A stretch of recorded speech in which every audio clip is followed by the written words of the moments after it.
Hello, hello. It is August. It's time for some rankings. It's time for some YouTube getting back in schedule. Got the draft guide coming on the 8th. That's the goal, at least. I won't promise anything, but kind of promising. There's drafts this weekend, so trying to get it out before then, even with all the chaos.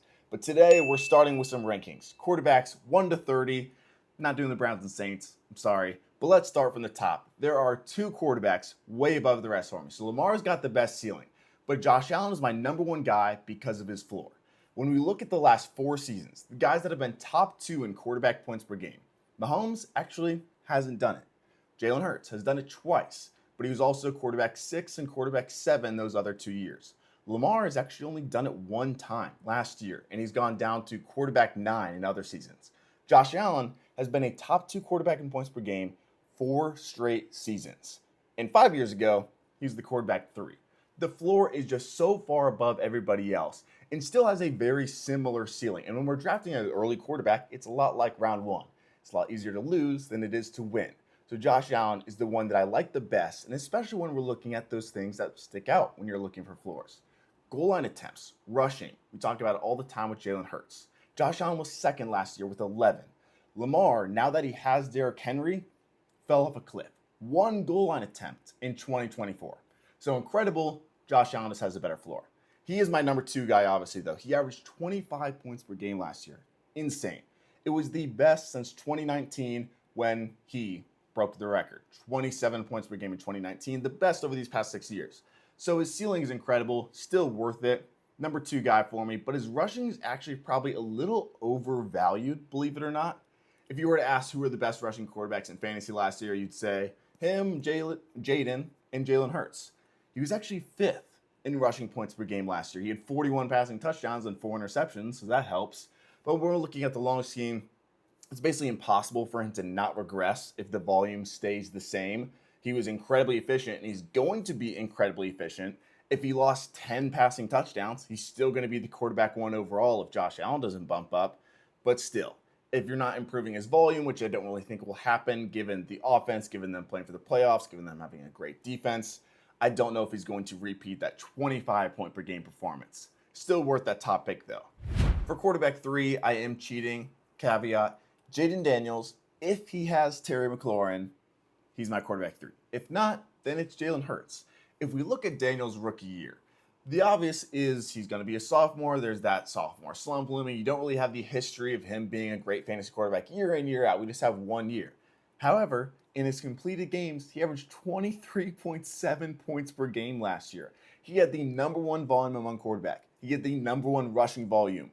He had the best chance to increase his rushing touchdowns this year just based on that regression. The amount of goal line attempts he had, the amount of carries that he had compared to the rushing touchdowns for how good he is, actually didn't score that many touchdowns last year. So if he gets Terry McLaurin, quarterback 3, if his top guy is Debo, I'm a little more nervous. He's just not that downfield separator that Jaden needs compared to a Terry McLaurin. And over half of his touchdowns last year were to Terry McLaurin. He had 25 passing touchdowns, and Terry McLaurin had 13 receiving touchdowns.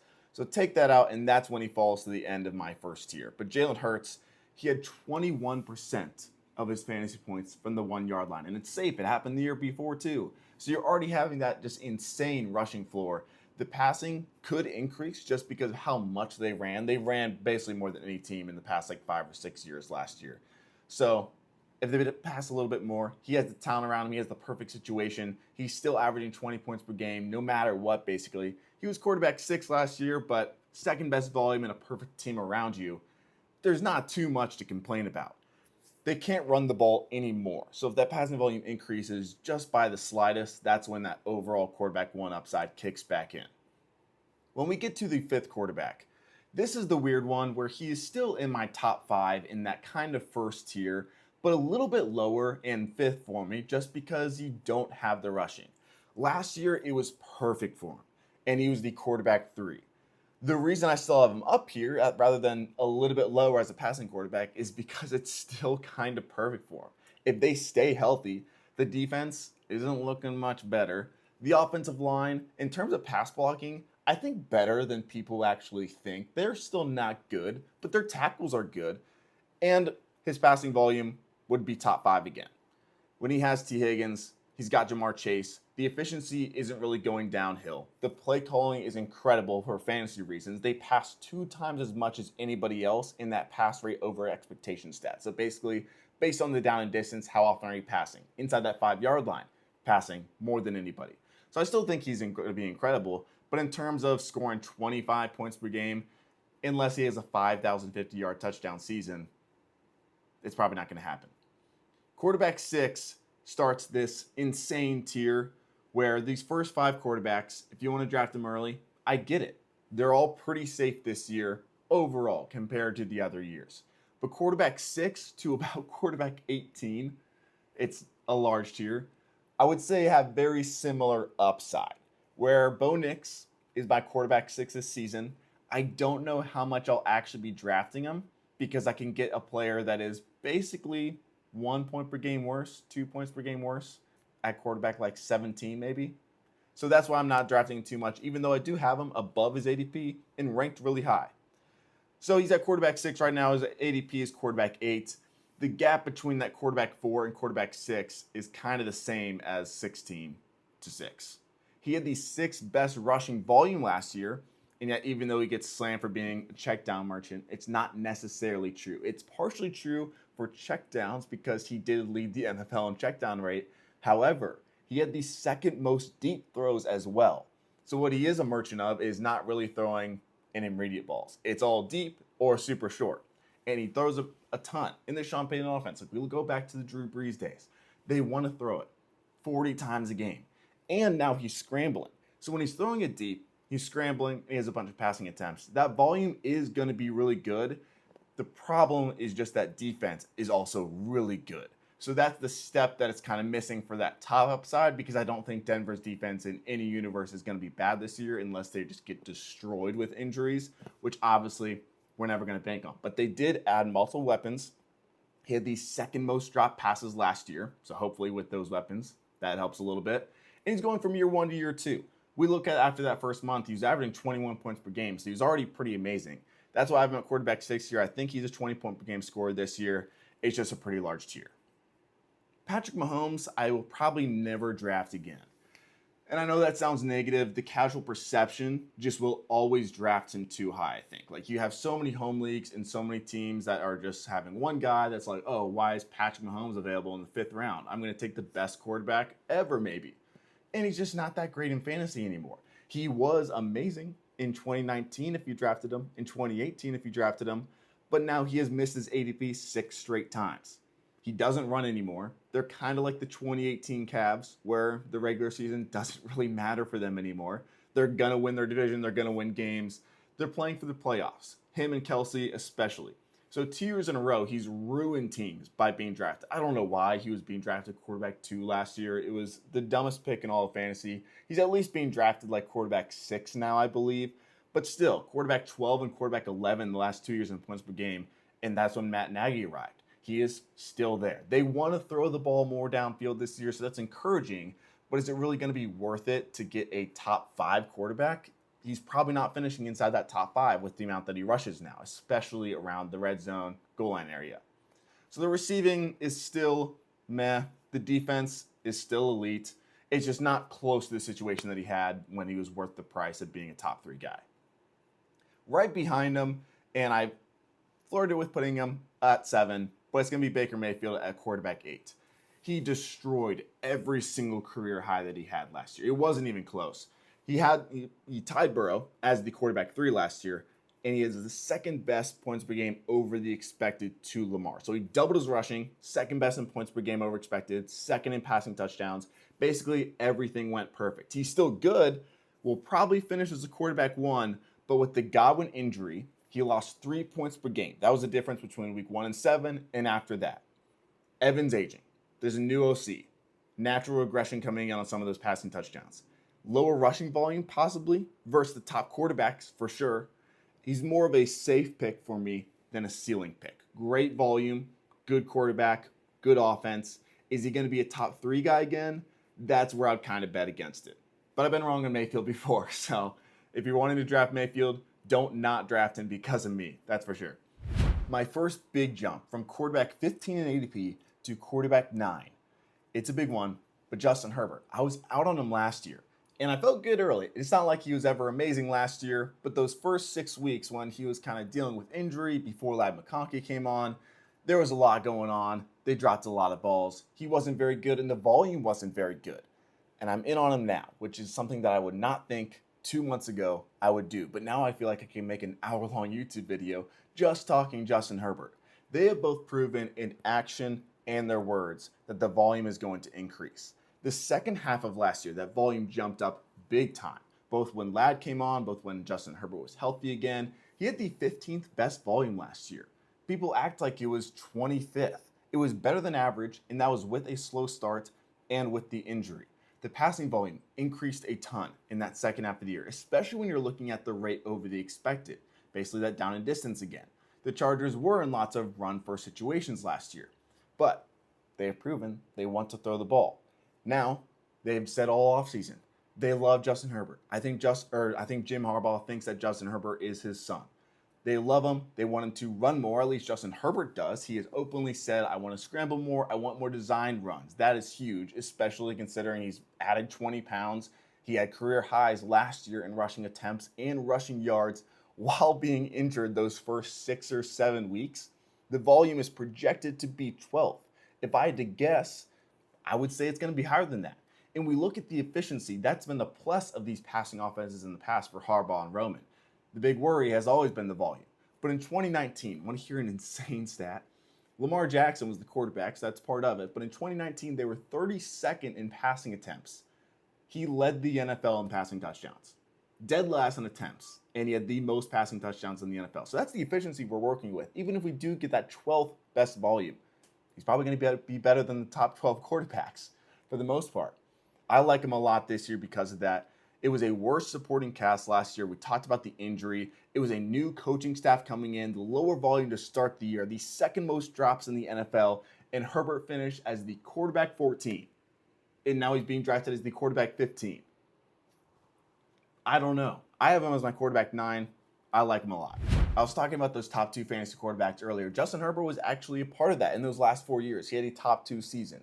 Another guy that has that level of a ceiling in recent history is Dak Prescott. Multiple seasons in recent history been a quarterback 2 or better. When you're counting 2023, that first month wasn't very good. But week 6 to 18, a very large sample size and the most important time of the year, he was the quarterback 1 in fantasy points per game. And now he's going this late. You add in George Pickens. You have CeeDee Lamb. You have Jake Ferguson. You don't have really anybody in the running back room. The defense isn't very good. He was number 1 in aggressiveness score last year, and he was number 1 in passing volume rank. The defense, especially Micah Parsons, isn't there. Is a struggle point. They're going to be throwing a ton. If you're looking for that Walmart Joe Burrow, it's Dak Prescott. He's just a way cheaper version, just an NFC version. Quarterback 11, Justin Fields, another guy like Dak Prescott last year, like Dak Prescott in 2023, starts slow. It's consistently bad. So if you draft him, just know that the first 4 weeks, he might not be at his best. In that last month last year, with very little passing touchdowns, the lowest percent of his points coming from passing touchdowns of any quarterback, he averaged 22.8 points per game those last 4 games that he started after a first couple bad starts. Quarterback 5 in 2023 after that first month. So again, first month he was horrible. 2023 rest of the way, he was quarterback 5. He would have had the number 1 ranked quarterback volume, total volume over Jaden Daniels last year. If he's a starter, he's locked to be a quarterback 1 if he's a starter. You just don't know if he's going to be starting the entire season, both because of injuries kind of, but mainly because of his skill set. Is he going to be the quarterback that we saw in college after, say, 4-5 years in the NFL? We just don't know. But he has the upside. I think he's worth the draft pick, like basically every single Russian quarterback always is.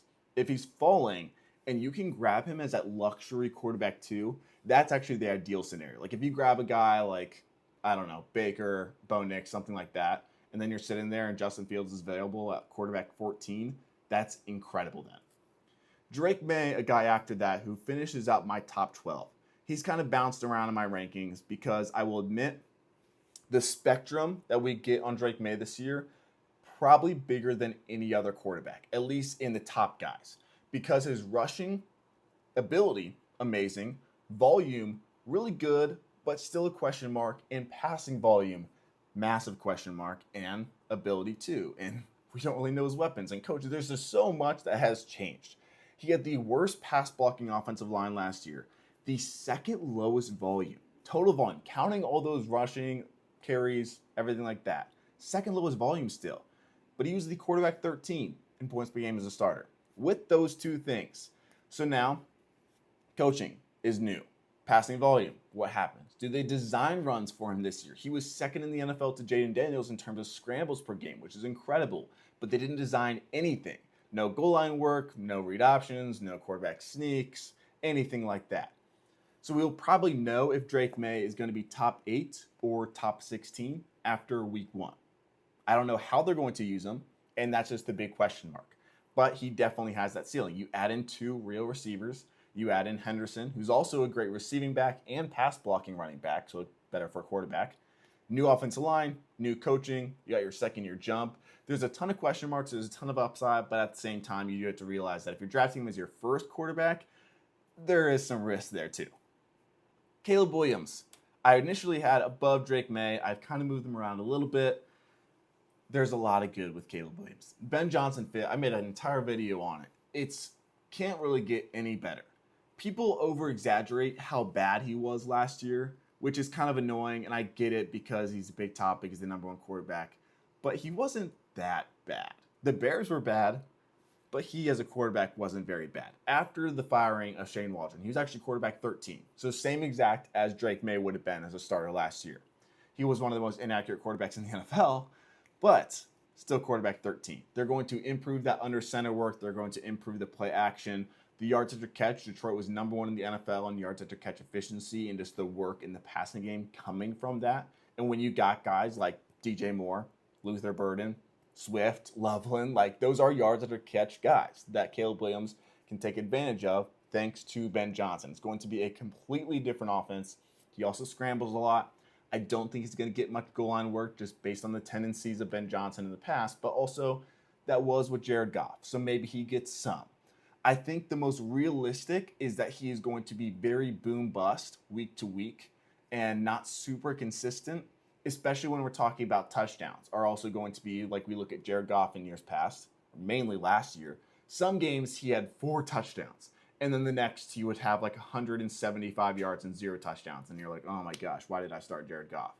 And I think it's similar to an extent with Caleb Williams here, my quarterback 13. Brock Purdy is a guy that kind of dropped for me a little bit recently, and there's a couple different reasons for it. There is positive. I had him ranked pretty high. Sneaky rushing volume. He was 9th best in 2024. That's also counting like the Colts quarterbacks, Daniel Jones and Anthony Richardson. So it kind of really was 7th best.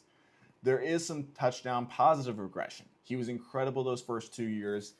Kind of too good on a per attempt basis, just with how insanely efficient that San Francisco offense was. It was kind of expected to drop down, and it dropped down the biggest gap out of any quarterback in the NFL last year. So I think it's going to balance somewhere in the middle. It should. CMC, he was actually the same with CMC and without. So there's not too much real difference there. The negatives and the positives kind of outweigh each other. The thing with his, he had a 4.2 points per game from rushing. His goal line attempts tripled. That rushing production also kind of tripled. So does that stay that high? And also San Francisco, because of injuries, ranked 29th in defense last year. So if they're a little more middle of the road, which they also lost a lot of guys, so they might not be middle of the road this year, but they're a good team. I would expect them to be around average compared to 29th. That volume increased a ton last year. Does that stay the same? Does CMC stay healthy? Does he stay high volume? There's questions there. But last year, he was a top 10 quarterback. I don't think he has top 5 upside, especially with the volume that he gets. But there's still potential and a pretty safe floor overall, which makes him a quarterback 1. Quarterback 14 for me because of that upside loss. But overall, still a good quarterback. Get into quarterback 15. We got Kyler Murray. Last year, I loved him. And he did okay. He was a quarterback 1, but he was also extremely lucky in some areas. We talk about the rushing volume with him. As a rushing quarterback, a guy that people see as that dual threat guy, he was 12th in rushing volume, lower than guys like the Brock Purdy's and Bo Nix and all that sort of stuff by a decent bit. But he had survivability because insanely good long touchdown runs at times. He had 5 rushing touchdowns. His expected was 2. It was the biggest difference of any quarterback in terms of rushing touchdowns over expected. And since Drew Petzing has got there, his points per game have decreased by 3, a large percent. He was 20 point per game scorer in his career, one of the best all time. And since 2 years ago, when Petzing came in, now he's a 17 point per game scorer. The ceiling is just a lot lower. When we're talking about the rushing specifically, he had 1 goal line attempt. It's similar to that Ben Johnson offense. They're going to give the ball to James Conner every single time inside the 5-yard line. They're not messing around and running Kyler Murray. He was 12th in volume, like I said. There was a 30% dip in his rushing attempts last year. The passing is not going to take a big jump, I would say. So if rushing can't really get much better, and he was the quarterback 12 last year, that's where the questions start to come in. I hate drafting guys that I think are going to be in that quarterback 9 to 12 range. That's not the point of drafting quarterbacks. And I think that's where Kyler Murray is right now. So I know quarterback 15 is a little bit of a rough ranking, but that's where he's at for me right now. And an even rougher ranking that I'm sure I'll get a lot of pushback on is Jared Goff, because he was quarterback 7 last year. I know. He's good, but nobody is saying drafting Jared Goff last year as the 10th best quarterback won their league. No one's saying that. His perfect season, best season he'll ever have in his life, ended him as the quarterback 7 in points per game. So it's kind of like when I was saying that 9 to 12 range kind of extends a little bit to quarterback 7, because if we're thinking of a 12-man league, quarterback 7 isn't the greatest. It's not making a huge difference. So on the lowest volume of any quarterback in the NFL, he was last in volume. He had the highest pass touchdown point percentage. So the largest percent of his points per game came from passing touchdowns. He had the number 1 offense. 3 times fewer drops than just the year prior when it was basically the same exact team. 3 times fewer drops, and killed his career highs in every way imaginable. 98% of his points came from passing overall. He's probably not going to be the quarterback 7 again. Just based on all that. He's drafted as quarterback 10 right now. Quarterback 7 last year. In the 7 years prior, he did not break quarterback 10. So we're looking at an 8-year sample size, and I know it's a way better situation now, but just looking at the 8-year sample size, he's beaten that ADP 1 time, and it was going from quarterback 10 to quarterback 7. Like, I just don't love it when he is not in the great situation, or it's still a great situation, not in as good of a situation. Losing Ben Johnson, you still have an offensive line that has lost some pieces there too. So I just don't love him overall. Quarterback 17 right behind him, a guy that I do love. I'm so tempted to rank him higher, honestly. Quarterback 17, I still think he's a good value as that quarterback 2 guy. It's Trevor Lawrence. It's not just the offense being better, but it is how it is better. The passing rate over expected last year, Jacksonville compared to Tampa Bay. Why am I comparing it to Tampa Bay? Because that's where Liam Cohen, the play caller and now new head coach, is coming from. Jacksonville was 22nd. Tampa Bay was 8th. In the red zone, which is huge for Trevor Lawrence specifically, 25th. Last year in Tampa, 6th. The highest average depth of target last year and highest completion percentage over expected on deep balls. And that is what Cohen is best in. They take a ton of those deep dropbacks, downfield, long progressing throws. The offensive line is better. That play action game should be a lot better. He has Brian Thomas Jr., which you only really had at like the first. He only played 7 games last year, and it was when Brian Thomas Jr. was starting his NFL career. So he's better now. They draft Travis Hunter, who's great for that as well. He has the 6th best projected volume, though.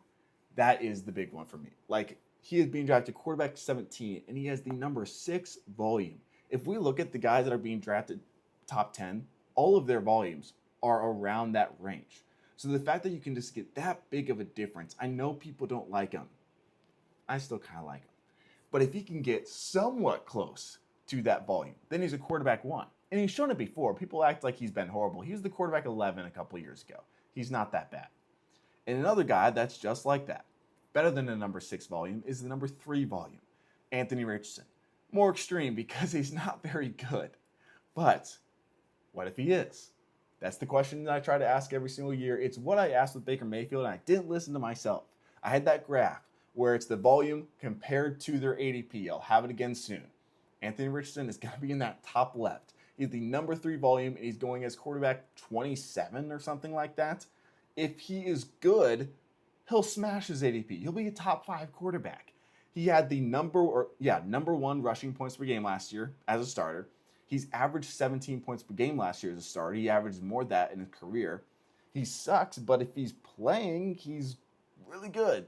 Like, as long as he is in the game, he is going to be fantasy valuable. He's just extreme Justin Fields, basically. Extreme to another level, Justin Fields. That's all. J.J. McCarthy, a guy right after that, where if I had to guess his ADP compared to his finish, it might be a little bit lower, but we're not talking about beating ADP. We're talking about destroying ADP. And when we're getting into quarterback 18, I don't care if they're going to be better than quarterback 18. I want them to be a lot better than quarterback 18. And Sam Darnold last year proved that with O'Connell. He had 11 fantasy points per game in his career. Actually, his career, not even the average. His best season was 11 points per game. And then last year with O'Connell, he had 18.1. They throw no matter what. They had a top 5 defense last year, and they still threw in the top 5 percentage on pass plays. Cousins and Darnold, those last couple of years with O'Connell, I think the last 3 years, they rank 5th in touchdowns per game. And Cousins was great, wasn't the greatest at the end. Darnold, jury's still out. But I don't think they're top 5 quarterbacks, and they were top 5 in touchdowns. The Vikings passing offense is incredible, and they have the talent. Justin Jefferson, Jordan Addison, you had Hawkinson, you have Aaron Jones out of the backfield as a receiver. It's an incredible situation, and he's probably going to scramble more than Darnold and Kirk Cousins especially. Jordan Love is at quarterback 20, and he's a part of this really weird range of like 4 quarterbacks from 19 to 23. And I don't want to discourage people by having them as my quarterback 19 to 23 because they are better than this. There are so many good NFL quarterbacks right now. And these guys, outside of Bryce, have great history of that quarterback ceiling. Geno's been a quarterback 5 before. Jordan Love was a top 5 quarterback. CJ Stroud, the first half of that rookie year, was like a top 3 quarterback in fantasy. So they've shown it. We know they have the ceiling. So there's still potential there. And they're still worthy of being drafted. If you're drafting a very late quarterback, I would much rather have these guys than the guys from 25 to 32. Big, big difference. So Jordan Love, there's question marks of one, his touchdowns. With Josh Jacobs, they're naturally going to be lower. They just run the ball a ton with him, but especially in the red zone, you look at his touchdowns. He had the most goal-line attempts in the NFL last year, I think. At least top 3 when we're talking on a per-game basis.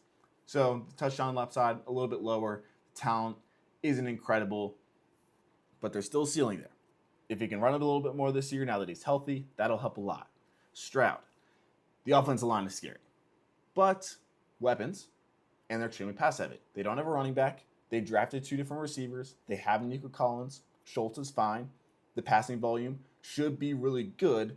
If the offensive line can stop him from getting killed, he still has some upside there. There's not much rushing. It's why I put him below Jordan Love still, because the other things don't make up for it. Bryce, he has to take advantage of the weapons and the bad defense. They were 32nd in defense last year. And in the second half of last year, when he came back, that's the big thing. He started those first 5 games or so, and he sucked. Got benched, Andy Dalton comes in. After he came back in as a starter, he was a quarterback 1. Quarterback 9 in points per game. He led the NFL in air yards. He had the most air yards dropped, I believe. So overall there, the value, screaming value. Better weapons. Ted McMillan comes in. Defense, are they still going to be horrible? I like him as a quarterback 2 option in the super flex. Do I think he's going to be a top 6 quarterback or even top 9 quarterback like he was in that second half of last year? Maybe not. But I think that Bryce Young can easily be a top 15 guy. So for super flex people, I like him a lot. Geno, it's a run-heavy, fast offense. So it's going to be weird because we don't know how Chip Kelly and Pete Carroll are exactly going to do this. But they both have a run-heavy history, especially Chip Kelly, who is the one that is technically calling the plays. And everything is just solid. He's not really going to run. I don't know how much touchdowns he's really going to have with Gentry there and that running scheme. The defense is okay.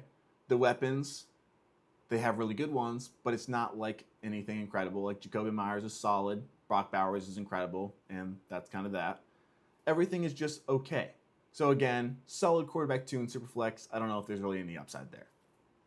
24 and 25, guys that are basically the exact same. And again, solid quarterback 2s with upside in Superflex. Cam Ward and Michael Penix Jr. It's downfield passing attacks. Penix has a lot better talent, but no rushing. Ward doesn't have much talent around him, but he has some scrambling ability, and they're going to be very, very pass-heavy in Tennessee, I believe. With Brian Callahan there as the play caller, he's coming from Cincinnati. The only reason they didn't pass a ton last year was because their quarterback was horrible, both of them. Now they have a guy that they can trust in a little bit more, and they just want to test him out too. Like, they're going to just be throwing a lot. I think it's more important for Ridley than actually starting Cam Ward in fantasy. But Penix, I think, is just going to be a better Matthew Stafford. Like, he's not going to run at all. The only way that he's effective in fantasy is if he's like 2024 Jared Goff. And to close it out, the rest of these guys are passing quarterbacks without a history of success outside of the perfect situation in any recent history. And I don't love drafting them, but I have them basically all below their ADP because you don't want to draft Aaron Rodgers above Bo Nix. Take the unknown. If you were drafting these guys as quarterback 20, quarterback 21, quarterback 22, like Stafford and Aaron Rodgers last year, for example, why are you drafting them above the unknown of the Bo Nix or the higher upside of the Baker Mayfield? That is the mistake that I see happening with guys like Cam Ward, Michael Penix, J.J. McCarthy, Anthony Richardson, those sort of things. Aaron Rodgers is not going to be starting on your fantasy team. Yes, he might beat his quarterback 23 ADP, maybe, but take the guys that can be top 12. I hope you guys enjoyed this. I'll have more videos coming out. Just keep watching on TikTok. Lots of work going into this. Appreciate you guys, and I'll see you soon.